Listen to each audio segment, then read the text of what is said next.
जय श्रीराम मंडळी, आज आपण बनवणार आहोत फ्रेंच फ्राईज कुणाला आवडत नाही मला सांगा बरं, सगळ्यांनाच आवडतात ना। खूप सोपी रेसिपी आहे, मस्त कुरकुरीत होतात आणि फक्त 15 ते 20 मिनिटात तयार होतात। चला तर मग रेसिपीला सुरुवात करूया। इथे मी फ्रेंच फ्राईज बनवण्यासाठी मोठे लांबट आकाराचे 4 बटाटे घेतलेले आहेत। आता आपण हे बटाटे कट करून घेऊया, म्हणजे आपल्याला या बटाट्यांना फ्रेंच फ्राईजचा आकार द्यायचा आहे।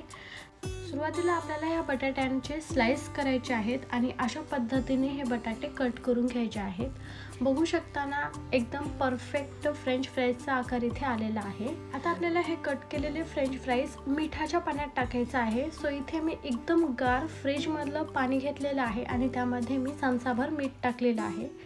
मिठाच्या पाण्यामध्ये टाकल्यामुळे हे बटाटे बिलकुल काळे पडत नाहीत, फ्रेश पांढरे शुभ्र राहतात।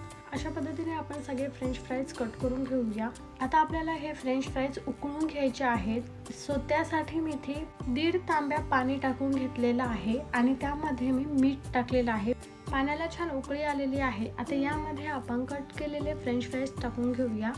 आता या पाण्यामध्ये आपल्याला 80 ते 90% फ्रेंच फ्राईज छान शिजवून घ्यायचे आहेत, उकळून घ्यायचे आहेत। हे फ्रेंच फ्राईज शिजत असताना मिठाचं पाणी ते ॲब्झॉर्ब करतात आणि मग ते फ्रेंच फ्राईज खाताना खूप छान टेस्टी लागतात। सो हे करत असताना आपल्याला अधूनमधून हे खालीवर करत राहायचं आहे, जेणेकरून ते सगळे एकसारखे छान शिजतील। सो इथे मी हे 5 मिनिट उकळून घेतलेलं आहे आणि इथे आपले हे फ्रेंच फ्राईज छान शिजून झालेले आहेत। इथे मी पूर्णपणे 100% हे फ्रेंच फ्राईज शिजवलेले नाही आहेत। आता आपण हे काढून घेऊया। आता आपल्याला हे एका सुती कापडावर टाकायचं आहे, पण मी इथे एका ताटामध्ये टिश्यू पेपर टाकलेले आहेत, त्यावर टाकून घेते। कारण आता आपल्याला हे फ्रेंच फ्राईज एकदम कोरडे करून घ्यायचे आहेत। यावरती पाण्याचा अंश सुद्धा राहिला नाही पाहिजे। हे तुम्ही जर फॅन खाली ठेवला तर पूर्णपणे ते 10 मिनिटात कोरडे होतात। सो इथे मी हे 2 ताटामध्ये फ्रेंच फ्राईज काढून घेतले होते, फॅन खाली 10 ते 15 मिनिटं ठेवले आणि एकदम कोरडे झालेले आहेत।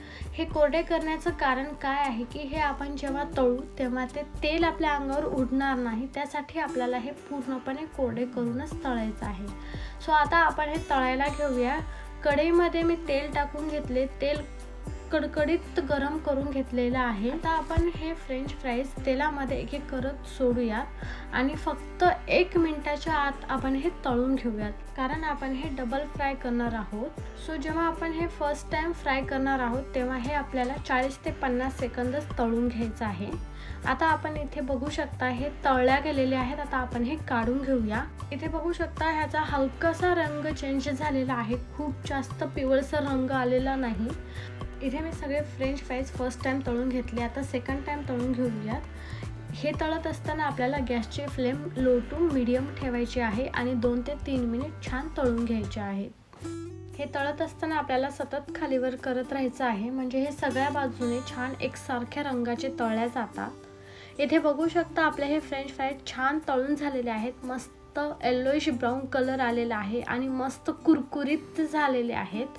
आता आपण हे सगळे एका ताटात काढून घेऊया। यावर लगेचच आपल्याला मीठ आणि मिरची टाकून घ्यायची आहे। हे गरम असतानाच टाकून घ्यायचं आहे, म्हणजे मिठाचं मिरचीचं छान कोटिंग होतं फ्रेंच फ्राईजला।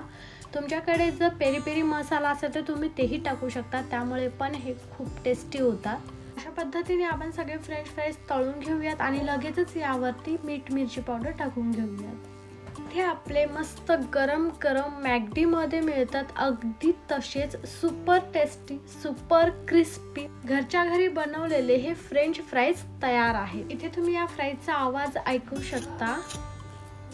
झालेत ना मस्त कुरकुरीत, खूप छान झालेले आहेत। नक्की ट्राय करून बघा आणि कमेंट करायला विसरू नका। पुन्हा भेटूया अशाच रेसिपीज सोबत। तोवर मस्त खा, मस्त रहा। Bye bye.